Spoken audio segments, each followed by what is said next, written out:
Imagine you're at dinner with friends. The bill comes, it's $487. Someone casually says, let's just split it evenly. You did not order the lobster. You did not order the $120 bottle of wine. But now you're reaching for your card anyway because you don't want to look cheap. That tiny moment, that's how lifestyle inflation begins. We live in a world where appearing wealthy often matters more than actually being wealthy. But here's the twist. The fastest way to build real wealth is to look like you don't have any. Reason number 1. Simplicity compounds. Let's say someone gifts you a Lamborghini. At first, you're thrilled. Then reality arrives. Insurance costs 5 times more than your old car, premium gas only, tire replacements cost a small vacation, annual servicing runs $1,500 to $2,000. Some parts take months to arrive. You got the car for free, yet it quietly increased your monthly burn rate. This is the Diderot Effect, named after French philosopher Denis Diderot. In 1769, he was gifted a beautiful red robe. Suddenly, everything else he owned looked inferior. So he upgraded his furniture, then more items. Eventually, he went into debt. One upgrade triggers another and another. The object isn't expensive. The lifestyle attached to it is. Every recurring expense increases pressure. High fixed costs reduce flexibility. If your lifestyle demands $7,000 a month, quitting a job you hate becomes terrifying. Starting a business feels reckless. Taking a career risk feels irresponsible. But if your baseline is modest, you have options, and options are financial oxygen. Now, quick pause. If this channel helps you think about money differently, hit subscribe. We break down wealth psychology, investing, and financial freedom in a calm, no-noise way. Back to it. Reason number 2. It's simply cheaper. About 65% of Americans live paycheck to paycheck, often not because income is too low, but because spending rises to match it. A new phone drops, upgrade. A designer brand trends, purchase. Car lease ends, bigger model.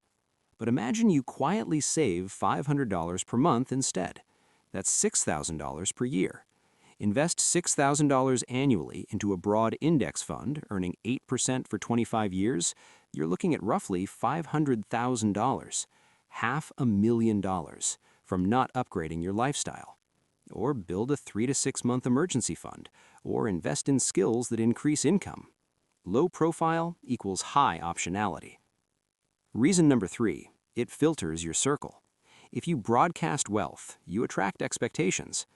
I once watched someone insist on a $500 night out, premium restaurant, club table, flashy watch on full display. The problem wasn't the spending, it was the social pressure. Everyone else had to keep up. When you signal status, you invite comparison. When you signal modesty, you attract people who value you, not your perceived purchasing power. Bonus reason, visibility creates risk.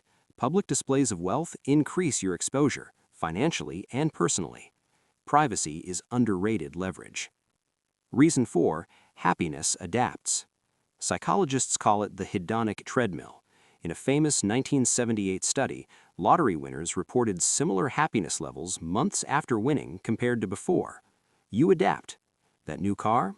Exciting for 90 days. That luxury purchase? Dopamine spike. Then baseline. If happiness resets anyway, chasing material upgrades becomes an endless treadmill. Gratitude, health, purpose, relationships, those scale differently. Reason 5, you can retire with less.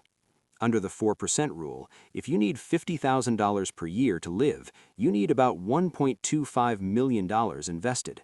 If you need $100,000 per year, you now need $2.5 million.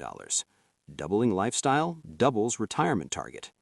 Meanwhile, the average American carries about $23,000 in personal debt, excluding mortgages. Lower lifestyle costs mean lower debt, lower stress, lower required nest egg. Looking poor isn't about deprivation, it's about control.